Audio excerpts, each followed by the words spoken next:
Hello, everyone. This is JD Calderon, and this is Indy Comics Explained. Yet again, I brought on another fantastic guest. But before we start with him, please hit like, hit subscribe, share out the video, and just remember there is a campaign currently going on for the Oswald Chronicles. Let's go check that out. There's also another campaign going on for the long shots. 6 creators, 9 books, $25 plus shipping. You're not gonna get a better deal than that. So, without further ado, here's our guest, the fantastic Mr. Sim Inkslayer. Well, hello. And here's my can too. What's up? Nice. I like the hat. Thanks. You can get it on the inkslayerinternet.com. Awesome. Nice. Yeah, I started opening like a Shopify store because I've been talking about after campaign market, so we need to build and I thought that Shopify was a good place to go. No, you're right. It's a good shot. It's a good ad. Yeah, but it's also the fact that trusted platform compared to a random website for credit card info. It's something better for clientele. Yep, definitely. All right, brother. Let's get into it, man. So, Sim, check it out. When you were a young man, or a little Sim, right? You were collecting your comic books. We all read that first comic. I'm not interested in that comic book, right? Because we've all had those. But what's the comic that got you interested in doing comics? Like, what's that book that you said, yeah, I want to do this? I would have to say Frank Miller, Dark Knight. Because Oh. I was a fan of comics and stuff like that. Like, because it's really tied between 3 books. Because I really love Heavy Metal magazine, right? And then there's that one, the one I just said, and the X-Men by Chris Claremont and Jim Lee. Like the Claremont years, like those were big. But Batman: The Dark Knight is really the one that showed me that there was something more than superheroes. And so did Heavy Metal. So it's kind of really tie between those two, like Dark Knight and Heavy Metal. Nice. It's really, really tied. No, listen. Those are if you're gonna pick anyone, those are the ones to pick. And that's why my book is pretty much like a Heavy Metal thing. Nice. So now, when you're you right now you're doing an anthology, right? Yes. So Tales from the Navverse. Now, how do you work that out? Like, are you writing all the stories? Are you getting writers to come in? Are you illustrate? Like, are you getting other writers? Are you illustrating? Sorry, they were being loud. I just reminded them that on the stream. Are you illustrating and they're are you writing? They illustrate. How are you working that out? What's going on? Well, I'm the writer and I'm the artist on the book. So I write and I draw everything. I have an editor that goes over my stuff. Cool. But I technically write and draw everything. I do have plans eventually to have some people to come in and write their own little stories. But you need to set up your world first before people can come play in your little playground. Gotcha. Nice. But yeah, I do want some people to come in. Like one of the ones I'd like to write is obviously I'd like to get Chuck Dixon to come write one story for me because I'm a huge goddamn fan of Alien Legion. Like I love that series. Yep. There's some obviously Mike Barron. There's a few people I like to go pick some writers out of there. Like there's also Phil Diaz from Lost Pages that said he would like to write a short story. I would like to have him on too. Nice. Just a few little, that's down the line. I want more people to come write little short stories in there because the idea is that Tales from the Navverse leads to not the book. So Tales from the Navverse is like a complimentary series that I'm always going to be telling short stories. So you can come up and go, hey, remember that guy that we saw in that book? Yeah, he died. Yeah, can we know more about him? Then there's going to be a short story in Tales from the Navverse. Gotcha. All right, cool. Now, when you're sitting down and you're constructing your stories, because you're obviously building a universe, right? Are you a pantser, meaning like you're the type of guy that just sits down and just starts banging on the keyboards, or you're like a plotter, you're like a serial killer? You're like, or you're the guy trying to find the serial killer. You got all the strings, yep, all the Post-it notes. Yeah, because that's one of the things I'm doing with Tales from the Navverse is you got stories that are different in time. And I'm not telling you where they're placed, but they're written in a way that you'll figure it out. Right. Like, that story became before that one, because there's hints in each story. So I'm kind of like crossing, like you're saying, I'm tracking a psychopath. Nice. But I also apply a bit of the commendy, what they say, like the commendy aspect of it, where I also try and be loose. So I start my plot. I know what I want, but I also freestyle it in a way. So sometimes the story changes while I'm working on it. Mm-hmm. Gotcha. Well, listen, that's the most organic way you can do it. Is like you started, you're gonna work on it. So now, when you're actually creating your stories, are you writing out a full script for yourself, or are you just giving yourself like a B page, or are you just like, how are you going about that? Technically, when I start, I have a plot. I know I know how the story starts, the middle, and the end. But every time I write, it's a plot with storyboard on it. So it's like I always try to like script. I do the script, the dialogues at the end. So when I do my plot, I know there's certain lines I want in there, and they'll be in there, right? But the dialogues, otherwise I'm restricted also on the art. So I put what's important, and then I can play with it, if that makes sense. Right. And all my plots are a bit more developed than just this happens, this happens, this happens. I call them plots because there's a bit more into it. And then there's also like all the money shots paneled out on the side with all the I think about it as a movie. I studied movie production, so. Oh, that's cool. So let's get a little bit into that, right? Let's talk about like as far as like your education. I mean, are you a classically trained comic artist? I mean, did you go to school, or are you just self-taught? From the beginning, I'm self-taught. Like I learned art by myself.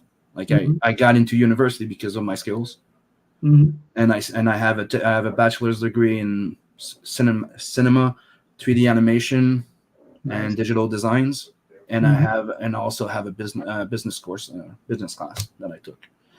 Cool. Because if you want to be freelance, you need to know where to save money, what you can deduct. Seriously, because the first time I tried to fly by my own, you crash. You go, why? The expenses and this, and then you go, oh, all the cons could be.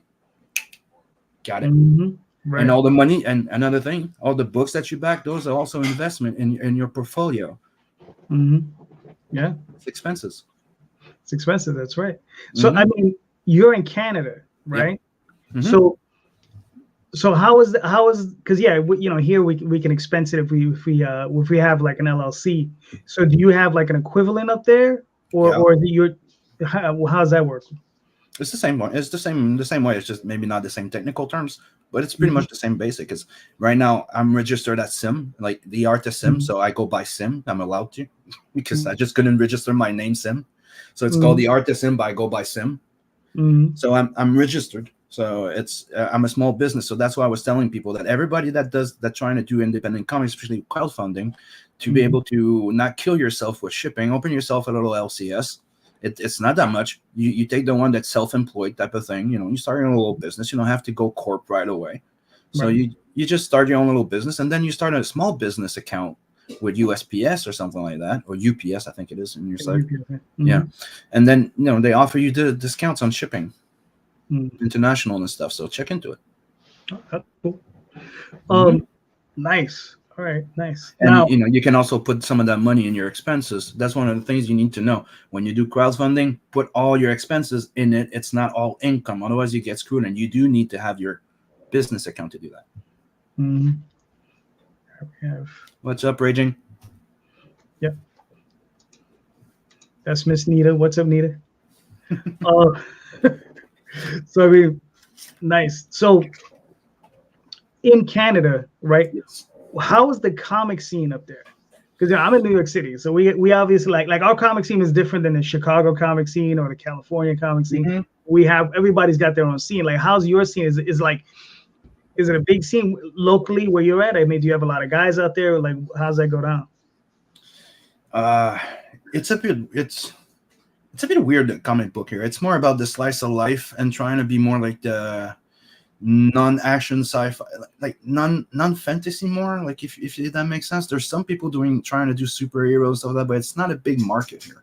It's more about the slice of life, especially the French Quebec side of comics. If you go into the more Canadian English Canadian speaking. They have a bit more superheroes than we would here in Montreal, Quebec. Mm-hmm.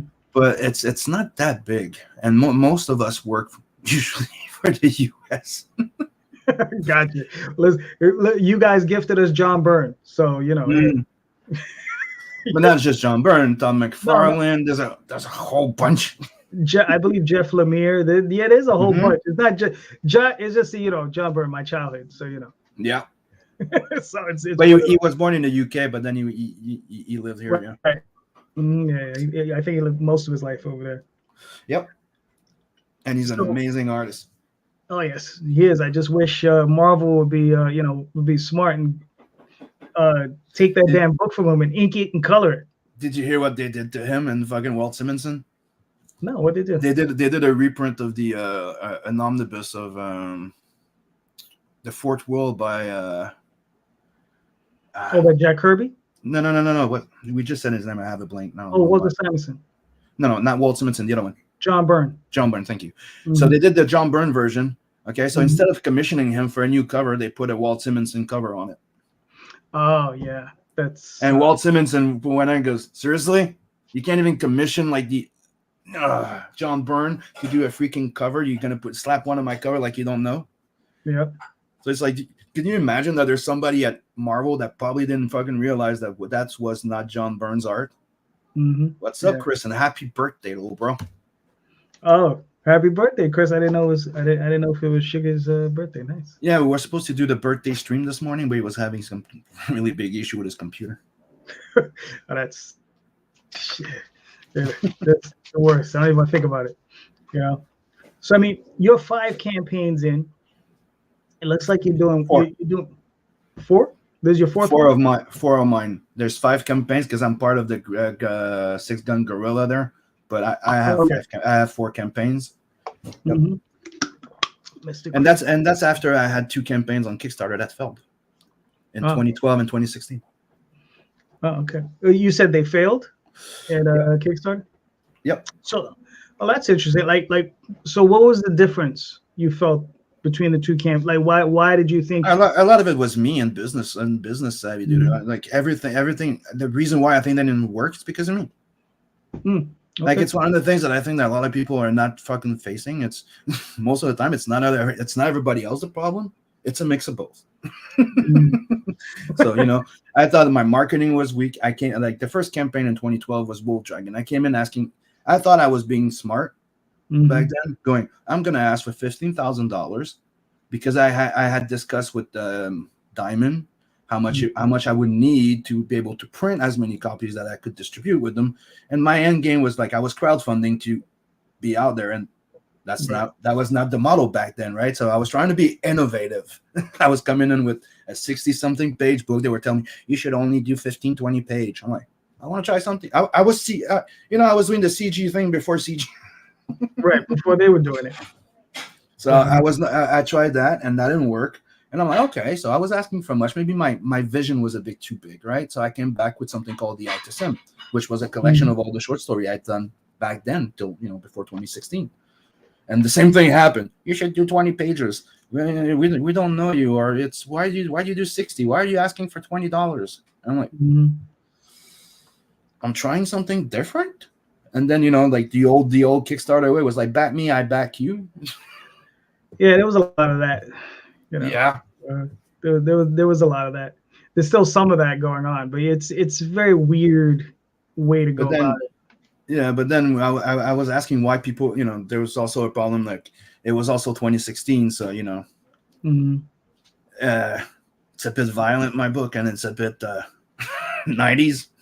Gotcha. Because I remember saying, why isn't it like popping out in the research? You go, yeah, a bit iffy with your project.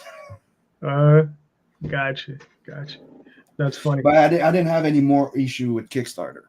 My reason why I picked Indiegogo mainly was from a bit of my backer side.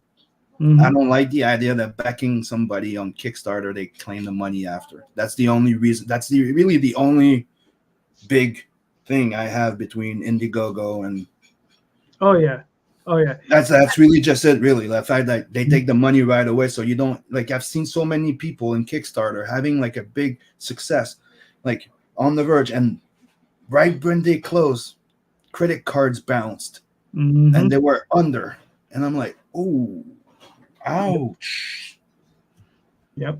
Because I mean, I'm running a campaign. I soared up, and I was like, oh, this is awesome. I'm gonna be able to hit this point, and then literally I was like, the next day I see people adjusting their their things, and I was like, sons of bitches, and I'm like, I'm like, okay, whatever, but yeah, I do agree. I do like the fact that they pull the money out straight. It locks you in there and says, look, make a decision, right?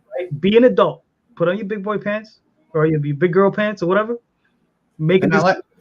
And I like the fact that they can also refund the backers too. So it's there's no more risk for you, and it's safer for everybody, Exactly. Hold on, let me put some of this stuff up here. He says his freaking computer straight up crash. She says, yeah, completely cracked on me. I'm going to try and find the Windows disk and try that. Can't even reset the thing. I didn't even know there were window disks anymore. Still happy birthday. I hope the rest of the week treats you better. And is flawed, and it is. Yeah. If I was to say anything, that and the fact they don't let you put the little picture. The little pictures, and the other thing I liked was they were the first one to have those add-ons, and I'm sorry, that was game changing. Yeah, those little add-ons that you could do. Yeah. I mean, I got to be honest with you. I mean, the add-ons with Kickstarter really helped out. I put on a bunch of them, and that's a fifth to a quarter of my money. But right now, there's a lot of people telling me that I should consider going also on Kickstarter. I'm thinking about it. Yeah, I look at it like this because I've used Indiegogo is rough. I've raised some money on it, not a great deal, but look, I'm like the way I look at it is like this. Usually, what I'm doing on Indiegogo is I'm doing my next campaign, so it's a lot of it's back stock. You know what I mean? So I have the stock. I'm just selling more, and if I get rid of $500, $1,000 worth of it, fine. I get rid of it. I got more money. It's back stock. It's all gravy for me. So you might want to consider Kickstarter that way. After you do your big campaign on IGG, then that's what I'm thinking. Like I was thinking that, or maybe maybe putting like a reprint edition on there, like with a variant cover. I'm seriously thinking about it. Like I'm also checking. Like I also speak French, right? So I'm also thinking of hitting Ulule. I think you would say it in English. Ulule. I think it's Ulule or something. Ulule.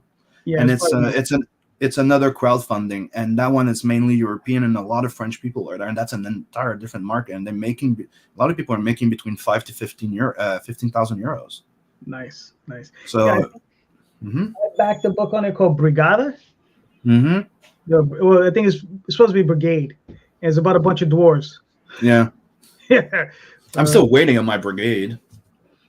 Oh, really? Oh, gotcha. I backed the Indiegogo version. I didn't get it yet. Gotcha. What's up, Pops? How you doing? Oh, Nita put in. I only go up. She only goes up in tiers. She doesn't go down. Nice. that's always a good one. Go up. So, with your let's a little bit. So, what's Tales from the Natverse about, and what is the Natverse? The Natverse is technically just there. It's not the name of the universe. It's just the name of the book. It's just so that everybody knows that it's imagine this. This is like me remember when Marvel and DC used to sell you those super comics where you would get like 2 issues of Superman, 1 issue of Wonder Woman, maybe 1 Justice League, and then another character from DC. This is technically what I'm doing. This is what the Natverse is. It's a mix of that and Heavy Metal Magazine. Or if you had Heavy Metal Magazine, but all the universe were in the same universe. But the main character is Nat, so that's why it's Natverse, right? So the story it revolves around Nat the Merc. Nat the Merc is a merc, right? And the merc is technically like you could say like the outlaw or the cowboy type of thing in space, right? It's the freelancing guys in space, the freedom guys. That's all about freedom, baby. Find a job, keep flying. type of thing. So the story starts though that you're trying to figure out who he is because he doesn't know who he is. All he knows is that he was born from an experiment. He's a hybrid. So it's like, imagine, like, remember Jurassic Park? They were trying to find the missing link that you could put in that DNA sequence to reproduce an ancient alien, ancient. Well, they did the same thing. The engineer were trying to bring back an ancient race, and they just couldn't. So they've been experimenting with every fucking species, and then they found a planet called Earth somewhere, and it's not in the Navverse. And don't ask me why. I'm not gonna explain it yet, but they found Earth. And that's how Nat was born. And when he's born, there's an assassin droid from the Federation that infiltrated the ship and decides he was sent to eliminate everything, except he decides not to kill Nat when Nat touch him and becomes his protector and raised him as his son. Nice. So Nat, the entire premise of Nat the Merc is technically a guy that's looking for his reason to being, and then a certain set of events will start to unfold and bring him back to his genesis, and you'll find out what that blue arm is all about, because even him doesn't know he was born with it. It's part of him. It's like a skin. It's like an extra skin on him. And a hint that I can give you, it cannot be detected. If you would X-ray the guy, you would just see an arm. Right. It's not a mechanical arm, and he can hack technology by touching it. Nice. And you can also morph his hand into like blades on his fingers and a blade extended. He cannot morph the arm, like, if that makes sense. Okay. Imagine like the skin can change, but not. It needs to keep that hand under it. What is? And in that universe, you also get introduced to Rose, the space pirate, and you get introduced to Luani, Elrica, and a whole bunch of characters because the universe is pretty goddamn huge. It's close to 40K huge. Oh, nice. I don't know what Sugar's referring to. It's if only Soul was here, Sim started his inevitable French story. They put the big spoilers. He says you're spoiling it for him. But it's I'm spoiling if you haven't read Tales from the Nightverse 1. Right. But I'm not really spoiling it. I'm trying not to spoil it too much. Right? Yeah. No, I know how it is. I'm trying to keep it what I've hinted so far. Like like in Tales from Nat verse 1, you get to the first story of Nat that I've published from 2012, 2013. You get introduced to Rose, which everybody love. Like I didn't think she was gonna pick up that big, but everybody loves Rose. There's Elrica, the same thing. The queen Elrica, and dude, she's badass. Nice. I'll show you on the campaign later.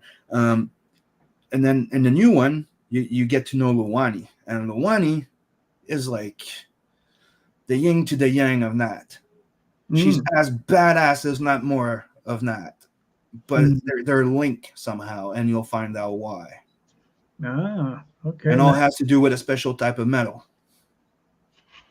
Okay. Because Luani, her story is quite simple. She's a synthetic being. So technically, she's artificial. She was built to be the replacement body of Rose, who was dying from cancer.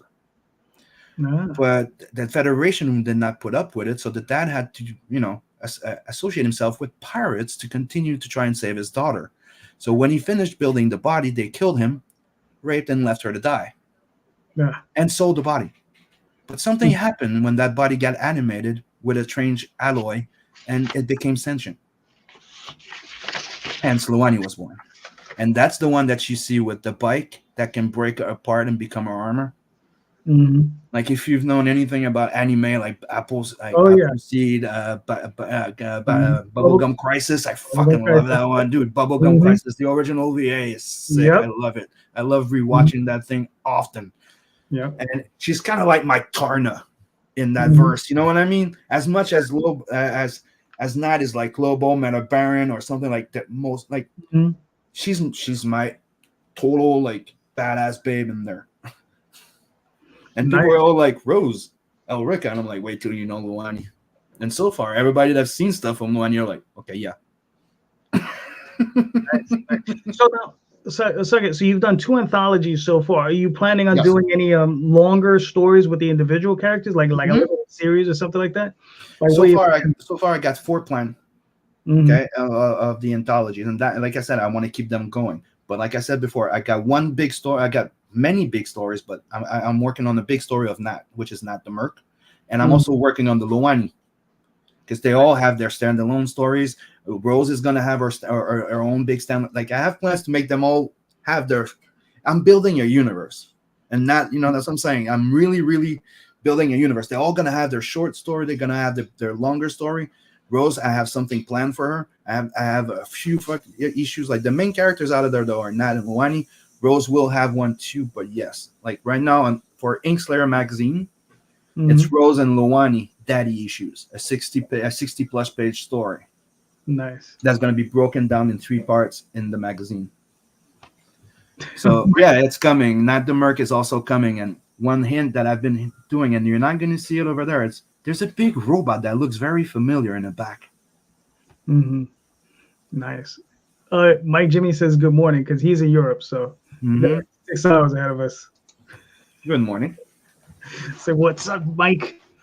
I'll just say this. I've said it before, and I'll say it again. It's not a spoiler, but I'm also highly inspired by Captain Harlock, Grandizer.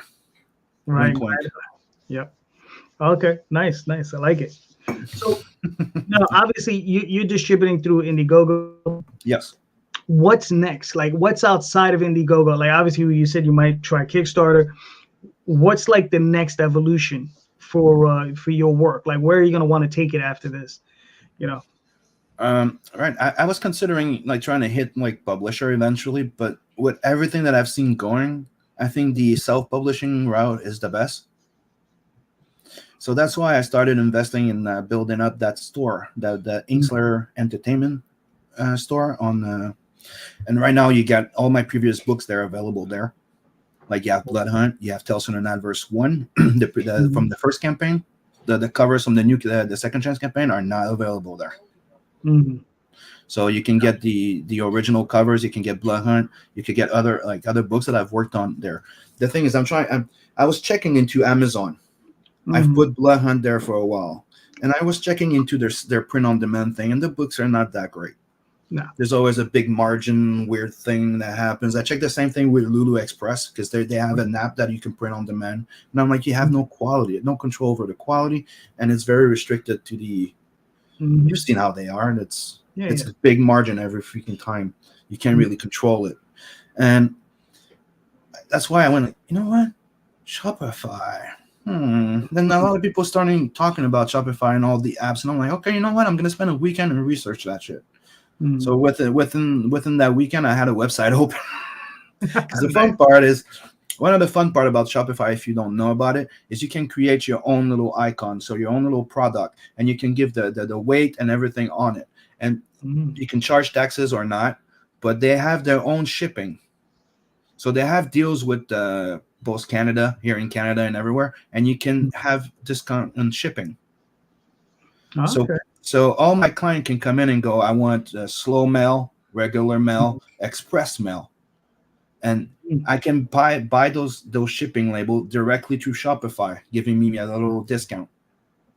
Nice. Okay. So you print and you ship, and that's it. That's why I liked it so much. And they also have, like, for merch, you have print on demand. And the thing is, you have to print and place the order yourself, so you have a more control of your product. Yeah.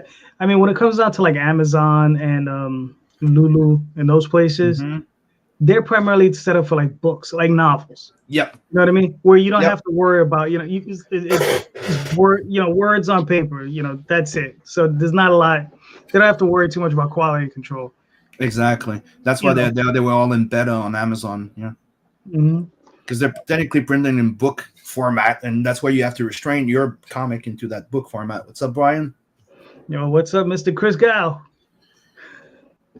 Brian was on my show last night. And he's right. He's also writing the Blood Hunt, the Doc Salem crossover. We're doing a crossover, me and Preston. Okay, cool. That'd be cool. Listen, Brian's an awesome writer, man. I read his monkey book, 6 Gun Gorilla. It was awesome. Dude, we were on stream, me, him, and Preston, right? I had Blood Hunt. He had Doc Salem. Blood Hunt, a monster for hire. Doc Salem, monster hunter for hire. That just writes itself. Yep. Am I right? Brian's like, and he had a script with him. He's like, I got you guys. I got you. Mm-hmm. It's like a retelling of it's like Dracula versus Frankenstein. Yep. Mike Jimmy says they have zero quality control. Nope. And that's why I decided that the best round would be trying to fund and making sure that I fund above 10K so I can overprint and put those books on my Shopify. Now, I'm checking into the French distribution. I checked into it, but like you make 6% out of everything, so you better try to invest yourself. One of the best advice Michael Turner ever told me, other than Finish Not Perfect and a whole bunch of other things, you need to work for yourself. Don't go working and busting your ass, okay, and doing everything to build other people up that will replace you the moment that you're nothing and they own everything you do. You should invest everything, every moment, every effort you do in yourself. Yeah. So ever since I met that guy in 2004, and I was meeting him every year until he passed. And dude, I wouldn't be here if I wasn't for him. No, that's cool. I mean, listen, I'll tell you this: he's not wrong. Brian had a blast writing that thing. Hey, Mike Jimmy, and Mike Jimmy says your own website focusing on branding, broadening the audience. Your own is definitely the best way to do it. Definitely. Yep. And he's also the one that gave me the way. You could say, show me the way of being how I am, how helpful people say I am, that I'm available. I like to, I'm sorry, but if you met Bisley, if you met Turner, those guys were, if they liked what you did, they were invested.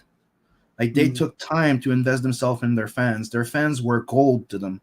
And that's one of the things that I've realized, that a lot of, like, you would go to like one of those big guys and they look to you like, yeah, give me a book. Right? Well, you go see them and they're like, hi, like, yeah, that's cool. And they start talking to you. And I'm like, this is what I want to be. Yeah, no, listen, man, it's a good thing. I don't know. I've met a lot of different creators, right? At shows, and it all depends, Like Mike Mignola, it's funny. I don't know if you ever met him. Nice guy, always wants to talk. Yep. Always wants to talk. And here's the crazy thing. Whenever I'm in front of him, it was at San Diego. It always happened. I was in front of him. I was doing the show, but I was making time to go see him. And I would always get a phone call from my wife saying, come back to the table. You have to come and sign books. We got people waiting. And I would always be like, handing Mike, I would snatch one of his art books, and I'd be handing it to him. And I'd be like, do you want me to sign? I was like, Mike, can I go? Can you just sign it? I got to go. You want a funny story with Mike Mignola? Go ahead. What you got? I was back in college, like I was at the end of college, right? And one of the things that they made us do was practice like reproducing somebody's art and then changing style by reproducing the same thing, right? And they wanted us to pick an artist that's very different from your own style. So I picked Mike Mignola. So I reproduced one of his pieces. Then I redrew it in another more cartoony way, right? More roundish and stuff like that, like very different style.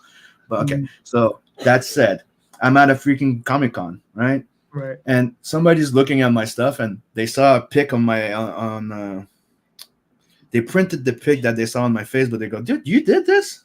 I'm like, yeah. It was a project. You should go show it to Mike Mignola. And he was there, right? I'm like, you know what? I will.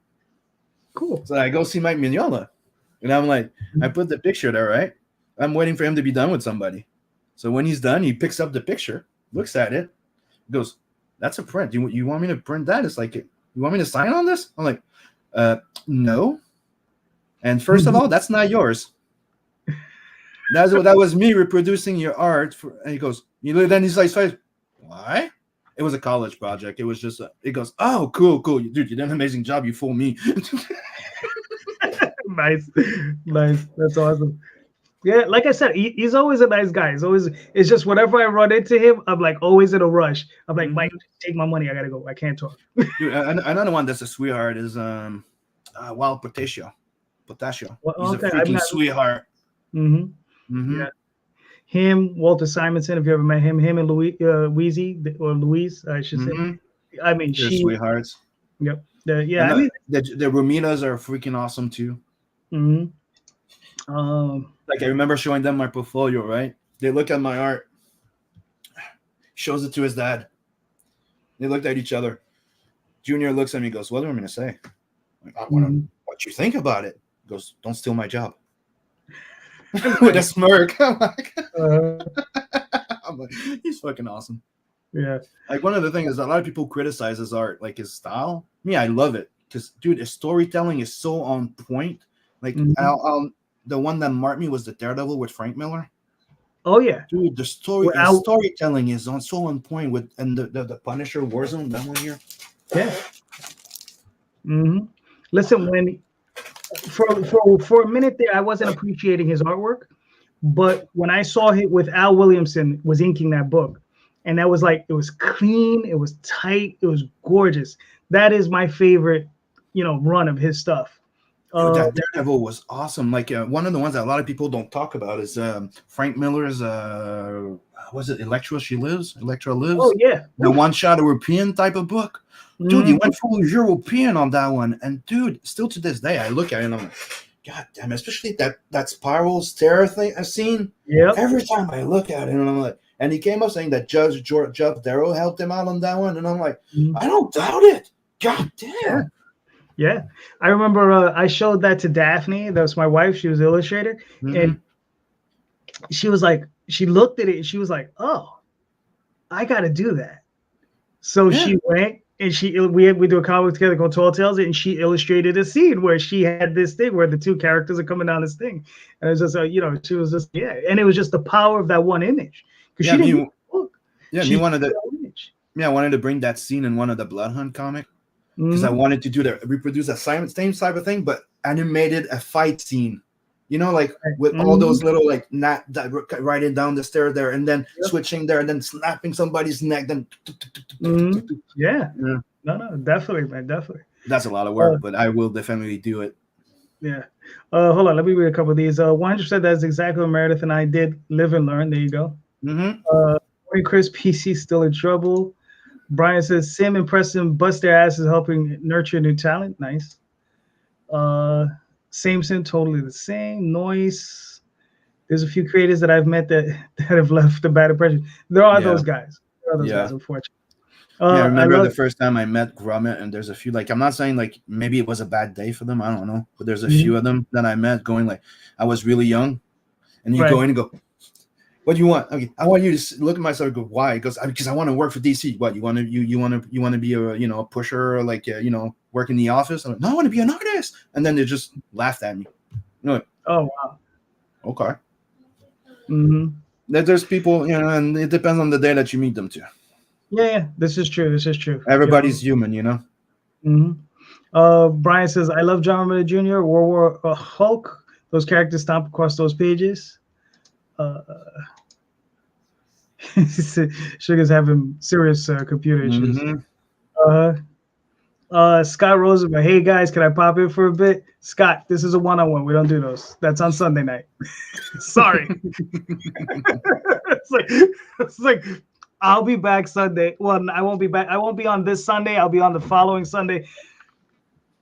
That's another different type of show. Oh shit! Get that back. The damn porn people are back. These fuckers. I'm telling you, I'm gonna meet this son of a bitch on the street one day. All right. Sorry, Scott. I'm crying too, but I got to do a one-on-one with you too. So please give me a few days. We'll set that up, and you can have your own one-on-one. Got it.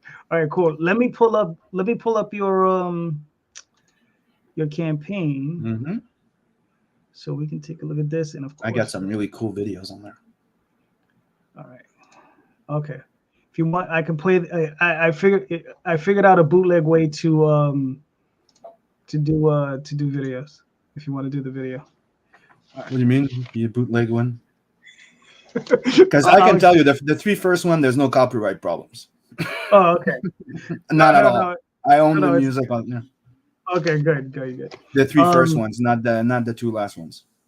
Okay, cool. No, the last one only. Sorry. All right. Hold on. Can you hear me? Yep. All right, cool. You want me to play this one? Yep. That's the actual campaign promoting the.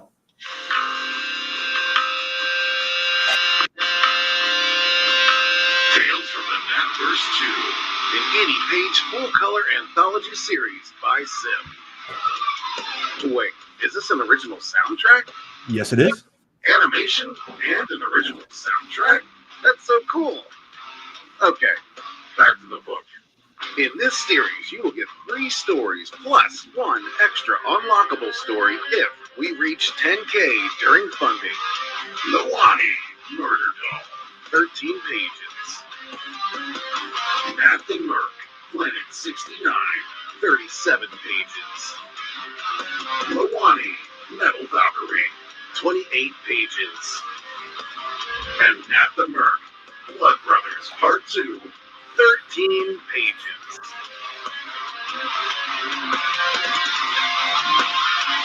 Damn! Check out this sexy Lawani digital painting print by Sim.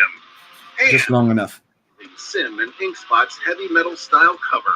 The book is 69% done. We got more 6 a.m. stickers to be unlocked and a free sketch card to every physical backer when we reach 15K. Tales from the Mapverse 2, only on Indiegogo.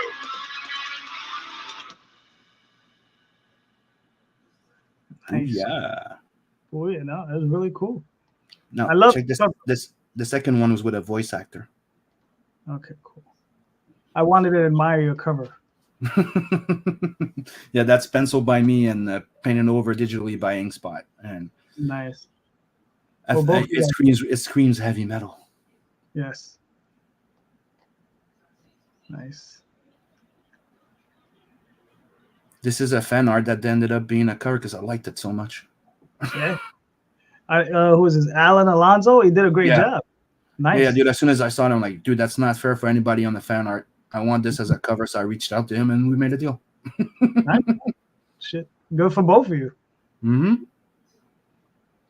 This is the Murder Doll story, and that one's already all done in black and white. Just needs to be colored. Beacon right now is working on coloring the Metal Valkyrie story. That's also fully done by black and white. I just have to finish the last 26 pages of Planet 69. And the extra unlockable story, it's almost already done. Just need to be finished coloring. Nice. So let me ask you this. Like, I know you're drawing digitally. Yep. Primarily. Mm-hmm. Like, what's the difference between like digital and physical? Like what's the benefit to doing it digitally? It's like working with a safety net. Mm-hmm. So you don't have to erase and reproduce things. You can scale. So it's really, really time. It's really all it is. If you learn to, I don't use those special brushes for cross hatching and stuff like that. I have my brushes like to reproduce like classic, you could say, like, or the G-Pan. I have a Kalinsky brush for stuff, and I have like all that. And I have the same approach as if I work traditionally when I work digitally. So that's why it doesn't seem like digital art. But it is. But the advantage, though, it's, you can make mistake. You can try something, erase, delete, resize the head. You don't have to erase and redraw everything. Just that aspect. The fact that's what I call the safety net, meaning you can try something, you don't like it, delete the layer or scale the head because it's just like, well, you're working traditionally, you have to erase it, and if you erase too much, you have to restart the entire fucking thing. Right. Like I used to do like pencil first and then scan and ink. But then I got to develop a tool that's technically a pencil tool. So now I can pencil like it's pencils. I'll show you after. Like it looks like straight pencil, feels like a pencil, and I'm also working on it. So ever since I've been like that. But I miss traditional. I love doing traditional as well. It's just a bit more time consuming. Oh yeah. Mm-hmm. And when you're doing a comic and people are asking for speed, well, right. Mm-hmm. Now, how many pages do you find like on a regular week? Not even a good week, not a bad week, just a regular week. What's your output as far as pages? It all depends on the style that we're doing. Mm-hmm. Because I can draw a page a day. I can draw a page every 3 days, or I can take a week and build a page European style. Gotcha. It all depends on the amount of details and this that you want. How many panels you're gonna make me put in there? Like, what style are we going? I've drawn 8 pages in 24 hours one day. Mm. I did a Wool Dragon short story. So you cut the corners, cut the corners round. Right. You go simplify on backgrounds and stuff like that. But there's a price to pay for speed. So I can draw a page a day, no problem. But to have something of quality of what I do, it's probably between like 2 to 3 days a page. Gotcha. Because I take the time to lay it out, then I go detail it in like a bit of penciling. But now I've been skipping a bit more that one with experience. So now I do my rough layouts and I can do directly to ink, which is another thing that you can do easily with the safety net aspect of digital. Cool. Where are these other? Because I know you said there were other videos. Did I just scroll through them? No, they're up there, right next to the other ones. If you go all the way on top, yeah, 5 videos there. The first three ones are related. Yeah, so Gotcha. that one's the voice actor. I didn't even see this little thing on the bottom. I was like, oh, damn videos, and I just was enjoying the artwork. Yeah, that's a fun thing. You can go when you go on the campaign. You go in the extras. And that I'm a merc for hire. Some call me a rebel, a renegade. Both are accurate. I was illegally created in an experiment by aliens known as the engineers. I've been living the life of an outlaw since birth. The Federation wants me dead. So we have to make money to stay alive and keep flying. What's your ETA? This is Bob, my father, and the droid who was once sent to eliminate me. Great guy. Made me the man I am today. Going in and about to bring the pain on anyone that stands in my way. Goodness, please be careful. We just called that shit. Don't worry, Pop.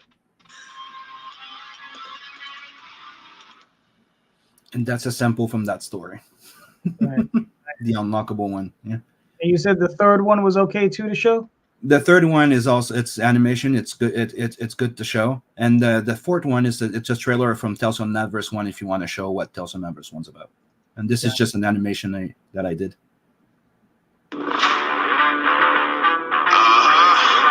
It's time we settle the score. Yeah. It's time we settle the score. Come on. Are you ready? Let's go. I got this hunger inside of me. A vicious vendetta that won't ever let up. It's bringing the fire up out of me. I come alive for the rivalry. I hear the talk, but that ain't enough. I'm about to pull the rug on your bluff. I'm fresh out of mercy, you out of luck. Yeah, I stand on my rep and I back it up. Turn up the drama, let's set it off. I'm like a beast on the battleground. This kingdom ain't built for the both of us. I'm on my way to come knock you down. I think that pitches Nat pretty much, right? What? That sells Nat pretty much. Yep. Now the other one, okay. You said you own music on those, right? Yeah, the fourth one is the Tales from an Adverse campaign, #1 campaign. If you want to see what was previously on the book, that's why I put it there.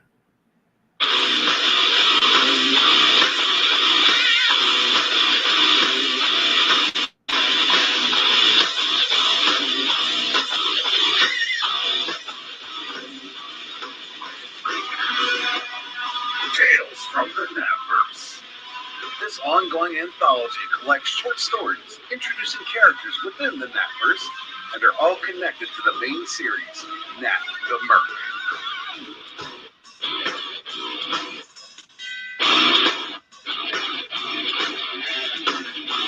This 64-plus page perfect-bound anthology series collects short stories introducing Nat, Luwani, Rose, Zed, and other characters within the Natverse that you'll get to know and love in this prelude. I love that riff. Yeah, nice.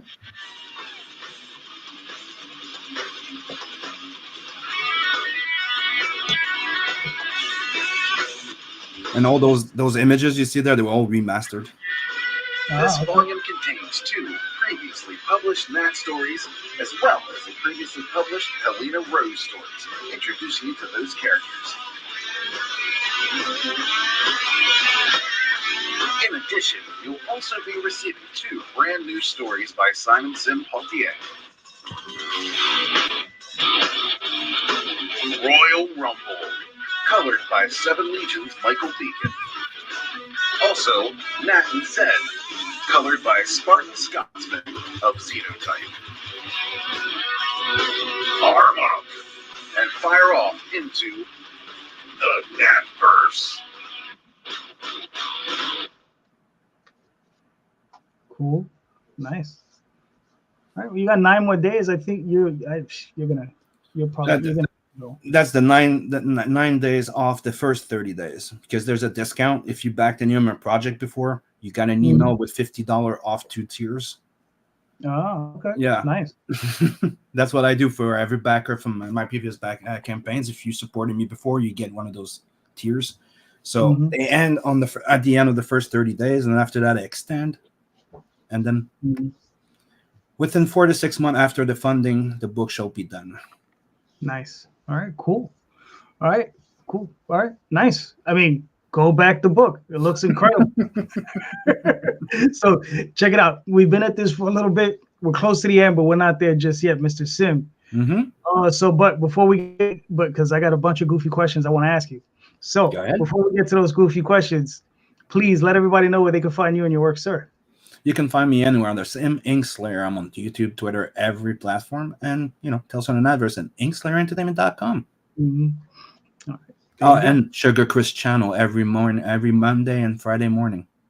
What is this? With that birthday boy in the chat.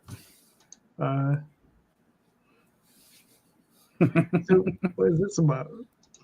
Oh, it might be the music. Oh, don't worry about it. We'll go in. We'll edit the music out. No. That song by Vol Williams, I got the okay. Nobody gets flagged on Facebook. We tried it. Oh, okay, good. It's the other one from the Ben Parkway Drive. That's a problem. Yeah, gotcha. They gave me the okay to put it on my YouTube, but it's a problem to go on Facebook. All right. But all they do is they mute that part in certain countries. Right. Gotcha. All right, so check it out, sir. If you had a choice. I asked these 2 questions. I ask everybody. So, if you had a choice of any artist, living or dead, right? Who would you want to get to do a guest cover for you? And don't worry about expense. Living right now. Living or dead, or you can pick. I'm gonna go like living right now. Okay, it would be between maybe Mark Silvestri and Rocafort. Oh, Kenneth, yeah. I love Kenneth's art, but Silvestri's Silvestri. Yeah, I just got grown. And dead, I would go with either if you know it is Juan Jimenez. Yeah, I know Juan Jimenez. The artist of Meta Baron, that would be like my top of the list, and Mobius. Mobius, yeah. Either one, yep. Definitely, nice choices. All right, so Sim, if you got the choice. Or if they call it, let's say you got the golden ticket and the big companies called you up and they said, listen, pick anything from any company. It could be Image, Marvel, DC, doesn't matter. Which is what's the property you'd want to work on?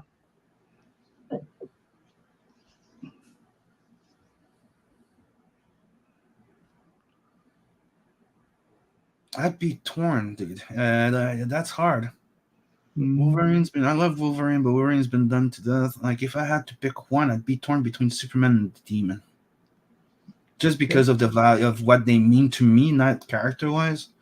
Superman is Canada, America getting together and creating the first actual big superhero, right? It's both a heritage of U.S. and Canada. It means a lot to me, that character, and I love the basic of it. And the demon, it's freaking Kirby, and it's one of my favorite all-time freaking stories he did, because I'm biased because I grew up loving the Arthurian legends, and it's bathed in it. So yeah, that would be a tough between those two. But the demon hasn't been done as much well, so I would probably want to go with that one because Superman's been done to death. Gotcha. Okay. So cool. The demon would probably be it. Yeah. Nice. All right. Cool. Now I got some comparatives for you. All right. So I'm gonna softball you, and then we'll work our way in. All right. Captain America or Batman? Batman. Okay. And some of these come with Y. All right. Godzilla or Gamera? Godzilla. Okay. Cool. I don't know Gamera that much. That's why. That's the big turtle. I know.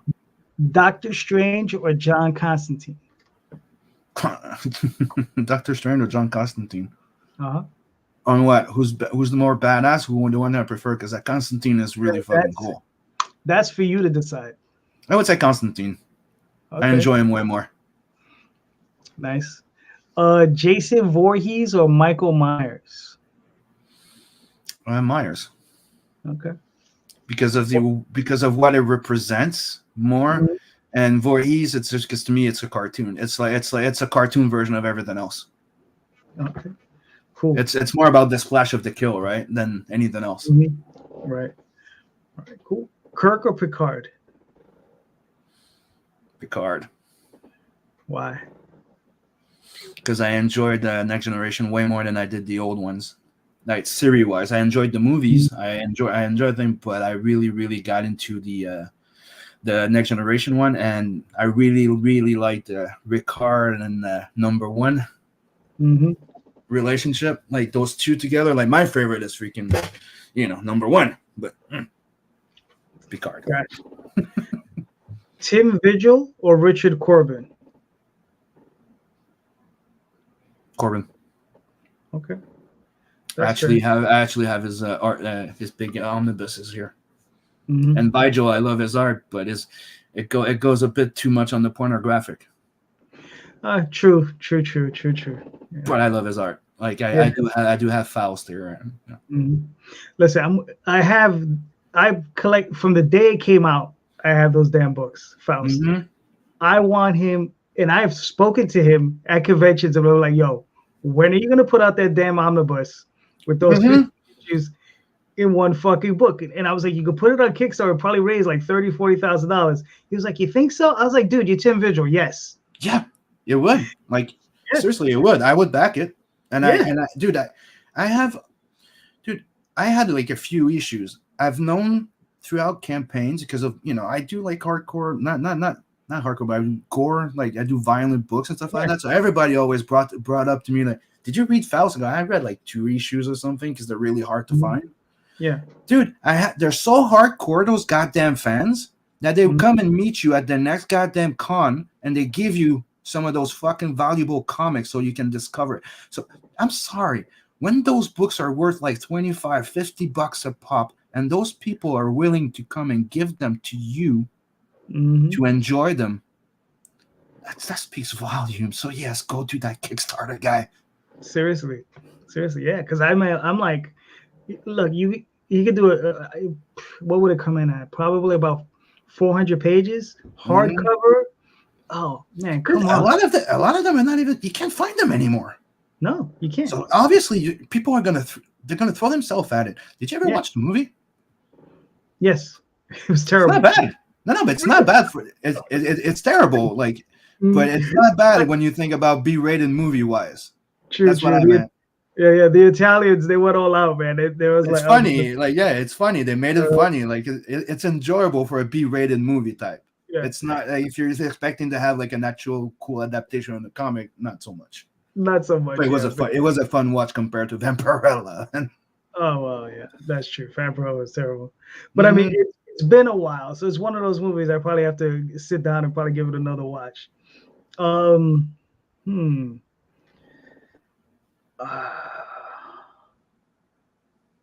Frank Miller or Alan Moore? Frank Miller. Okay. That's fair. I like Alan Moore's writing, but it's small, and it's there's more I like about Frank Miller, and he's more diverse, you could say, in his writings. If you go from dude, I love Ronin. I'm one of those guys that love Ronin. Mm-hmm. Like, I love freaking Ronin. It's Ronin my freaking best. Like, he went full freaking Mobius. What the hell? But yeah, no, Frank Miller all the way. Like, he's, like I said before, he's one of the ones that made me go like, I want to do comics. I want to write. Thank you. Before I just wanted to be an artist. Right, and that's what he made me want to be a writer too. Yeah. Mm-hmm. Yeah. It's funny. Frank Miller for me as well. It was issue 168 of Daredevil. It was the first appearance of Elektra. I have the omnibus there. It's freaking. Oh yeah. Yep. That's how. Oof, yeah. Mm-hmm. Yep. Probably. Do you agree with me that series is really, really good? But Which the one? best one is that Elektra thing. Like, to me, it was like the culmination of everything, and he went all like he had the chance to do the book he wanted to do. Mm-hmm. I've read all of it multiple times, and it's really hard for me to like pull apart which one's the best. You know, like my favorite scene that I want to see them do correctly in a film that they've yet to do is the scene where him and Bullseye are facing each other, right? And they're on the wire. They're on the wire, mm-hmm. and Daredevil jumps up and lands on it and knocks Bullseye off. Mm-hmm. It's just like, and then he catches Bullseye, and Bullseye is like, "You better not pull me up. I'm gonna fucking kill you." And he just lets him go. Mm-hmm. And I was just like, for me, I was just like, I'm waiting for them to do that in a film, do that correctly, because I think it would be incredible. Because it's I was a huge fan of Daredevil back then, and I also liked the Scott McCullough, I think, year when they put the black costume on for a while. Like, the first few issues were pretty sick. And that Scott something, I just can't remember who it was. Remember they gave him a new like suit. It was like black and red. Mm-hmm. No, yeah, it didn't. The first stories were pretty good. Okay, no, you know that happened in the 90s. I don't think I was buying it at the time. I would pick Frank Miller as well, but Alan Moore wrote The Killing Joke. That's such a tough question. Yeah. JD Travis, I love you guys. But that's what I'm saying. It's Alan Moore does like 2-3, while Frank Miller, I like almost everything he wrote. Mm-hmm. Yeah. Oh, here you go. Hulk Hogan or Ric Flair? Hulk Hogan. Okay. I'm a Hulkster all the way. I even met the guy. Pretty awesome guy too. Multiple times. Nice. Yeah. Okay, cool. Yeah, I live in Montreal, so I'm next to the Montreal Forum. So when he used to come here in the 80s and 90s, I used to meet him all the time. All right. Nice. I had another guest tell me that he met both of them. Mm-hmm. He picked Hulk Hogan as well because Ric Flair smelled like what was it? He says booze and cocaine. I was like, I mean, I'd say there's a big difference that when you go, because when you wait for them at the end, right?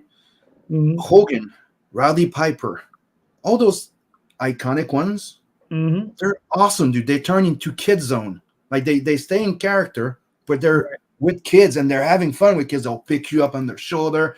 They're, they have fun with Ric Flair, the other ones there. Mm-hmm. They don't turn into a more kid friendly, if that makes sense. Like fans, mm-hmm. I think that's what makes them more endearing. Gotcha. Roddy Piper is a freaking amazing guy too. He's Canadian too. Yeah. I mean, Roddy, but the coconut. Jimmy Superfly Snooker, that's like one of my favorite things. So did you see the movie like Something from Frogtown with him? Which one?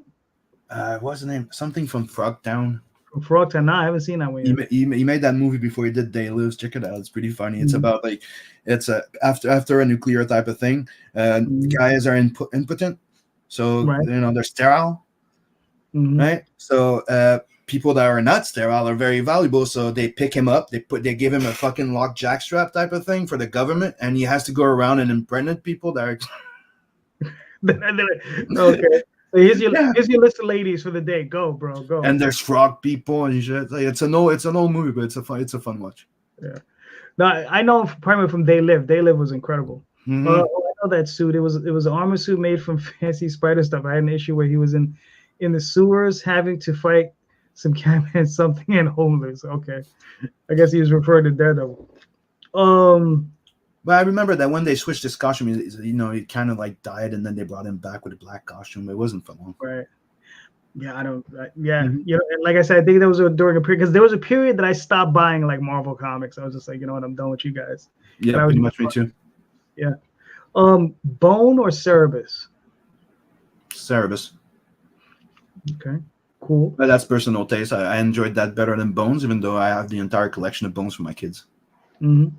Oh no, I got you. Trust me. Mm-hmm.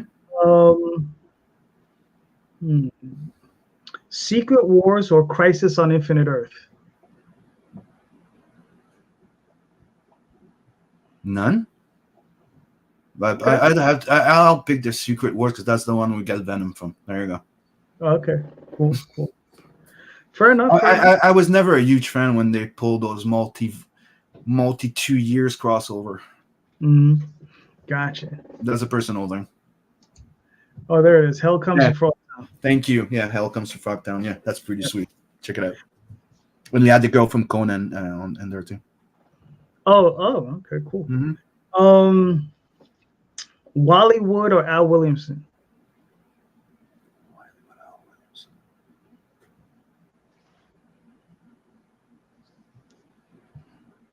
I'll say Al Williamson. Okay, that's cool. All right, listen, we've done a few of these, so I'm gonna ask you a couple more, and then I don't mind. I think it's fun. Oh yeah. The Fifth Element or Stargate? Fifth Element. Why? Do I need to tell you? It's a rip-off of the Inkle. Mobius did the storyboard. You have Loisel, you have Mézières, you have all the freaking people from the European comic that got in there and doing that freaking thing. It screams Inkle. He got sued for it too. Oh yeah.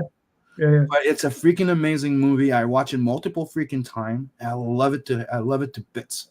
Yep. And I'm sorry, it screams Mobius. It's Mobius and Mézières. Mézières from dude. Oh. Yeah. No. You're right. What's funny is the director, Busan, right? What's his name?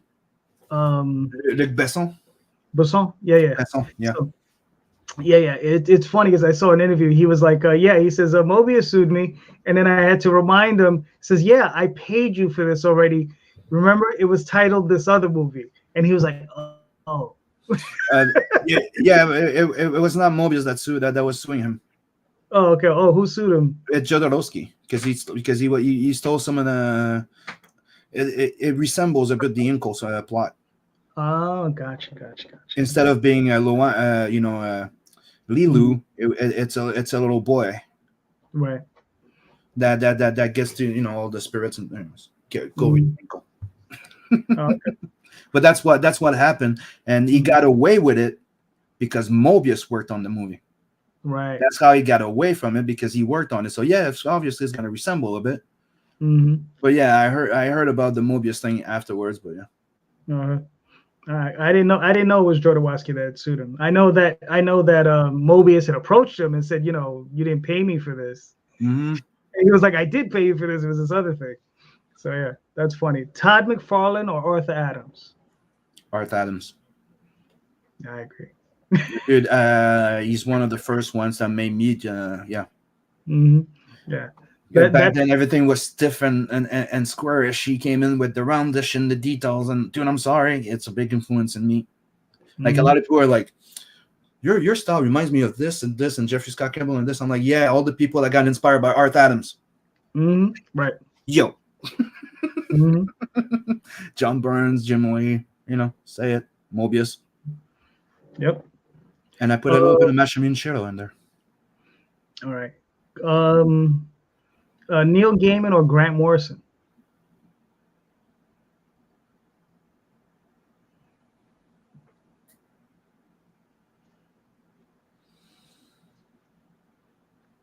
I'll say Neil Gaiman. Okay.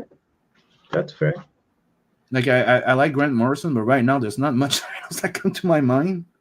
Trying to, because I really, really did like he is the one that worked on the Green Lantern right now with Liam Sharp. Am I not mistaken? Grant, yeah, I believe that was him. Yeah, that is pretty goddamn good too. So you know what? I'll change my answer. Grant Morrison. Okay, you say Grant Morrison. Okay, that's fair. Yeah, there's a bit more stuff then. There you go. Terminator or RoboCop? I hate you. I'd have to say RoboCop. Okay. Because I still watch that movie way more, and I seem to enjoy rewatching it more than I did Terminator. But yeah. Because I'll buy that for $1. Mm-hmm. Right? Yep. Dude, I love that movie and Starship Troopers. It's the same. To me, it's like the same vibe. It's weird. Yeah. Yeah. Well, it's the same director. So the same director, but he produced it the same way. Yeah, he did. He was I mean, he was just out there. He's like, I'm gonna make this. It's like you're in the future. Yeah, it's like you're either in the same verse of RoboCop or a bit ahead in the future. It's kind of weird. It gives you that same feel, you know. No, the commercial. They're technically like they're watching the same TV then. Here's one: Hellboy or Spawn? Hellboy or what? Spawn. Oh boy.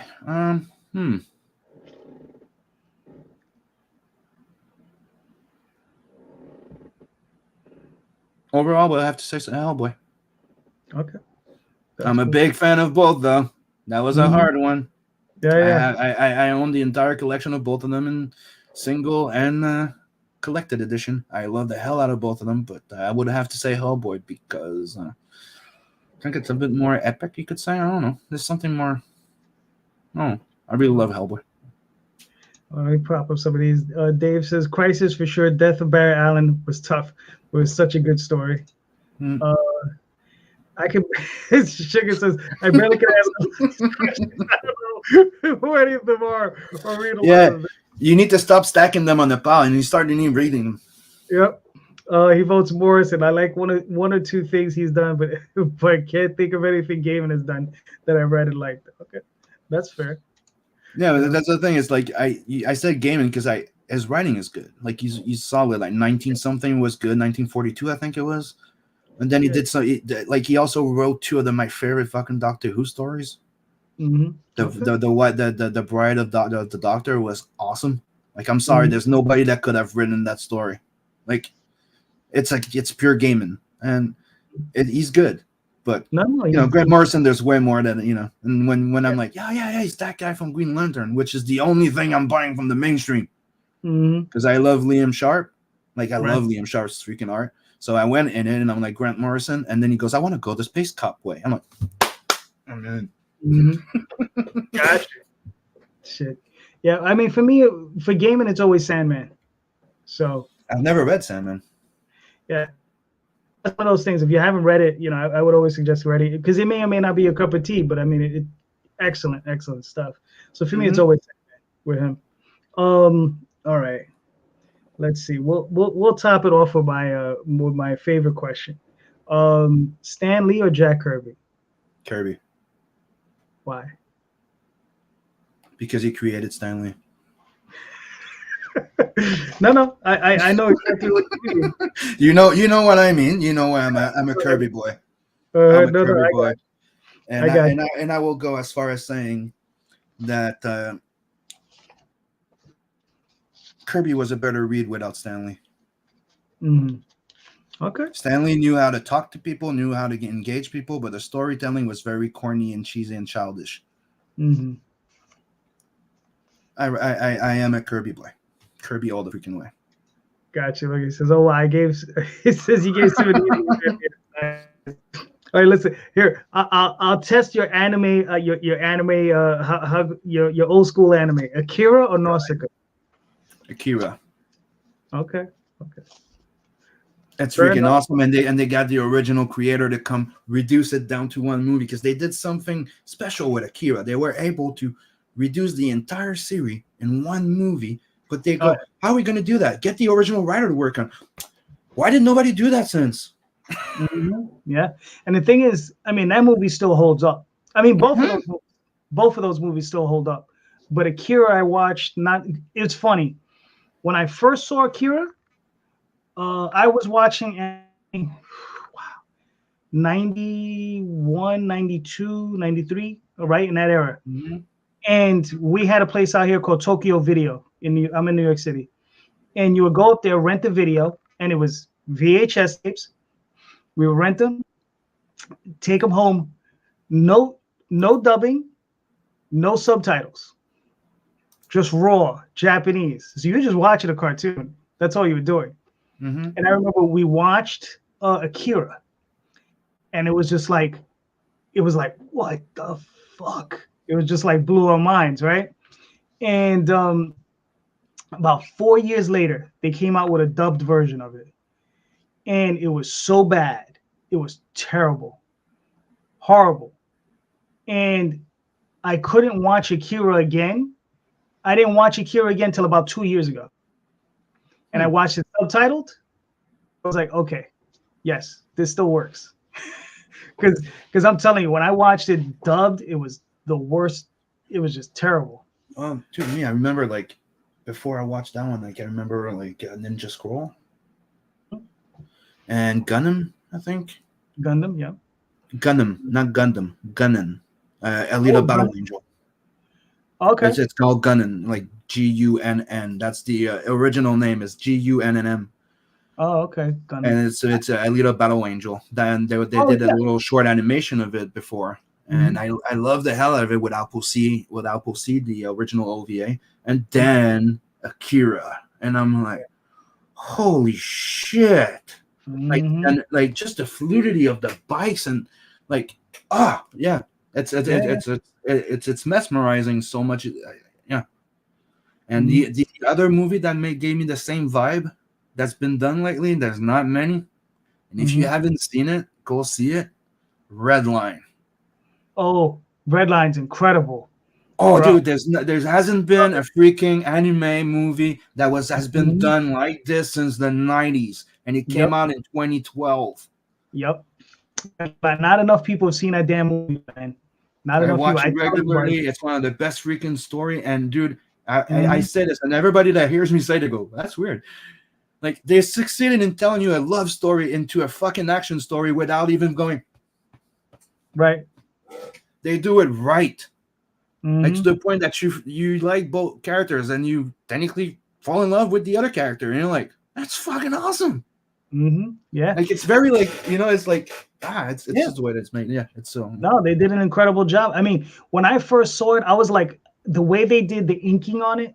I mean, I was like, was Paul Pope working with them? You know? I mean, because I was just like the way, like that black heavy line. I was like, what the fuck? Because just the intro when you see the car going, you're like, exactly. Yeah, it's just a silhouette. What the fuck? Yeah, you know you're in for a ride, and you know that Madhouse almost went bankrupt with this, right? Because they went full on traditional on there, right? Yep. It's all traditional animation. They went full in, and they almost went bankrupt for it. Yeah. But it was, it's heavy metal in anime. Space Dandy or Space Dandy. Oh yeah, Space Dandy is fucking awesome too. If you haven't watched that, it's freaking hilarious. Yeah, that one I've never watched though. But you haven't? Oh, dude, check it out. You're gonna laugh your ass off. No, it's a guy. His name's Space Dandy, and he's a dandy guy in space. That's how it starts. Gotcha. All right, cool. All right, brother. We made it to the end, so we're here. All right. So please, Sim, one more time, let everybody know where they can find you and your work, sir. You can find me anywhere under Sim Inkslayer or the Artist Sim, but Sim Inkslayer pretty much covers it. And InkSlayerEntertainment.com, where you can find me, Inspot, Scotsman, and Beacon stuff, because that's what Inkslayer is all about. Cool. All right. Thank you so much, everybody. We'll be back soon. Go check out the Oswald Chronicles on Kickstarter. Go check out the long shots on Indiegogo. Go check out Tales from the Navverse on Indiegogo. Go buy some books. Yes, go buy them both. So go buy comics. Go buy our comics. Right? And if you want number one, you can choose either by doing the add-on on the campaign, but if you want it straight away, going on the website, you can buy it right there. All right, there you go. If you don't want to wait, yeah. Yep. Thank you, Sim. This was awesome. I'll be talking to all you guys later. Good night. Bye. It's always fun.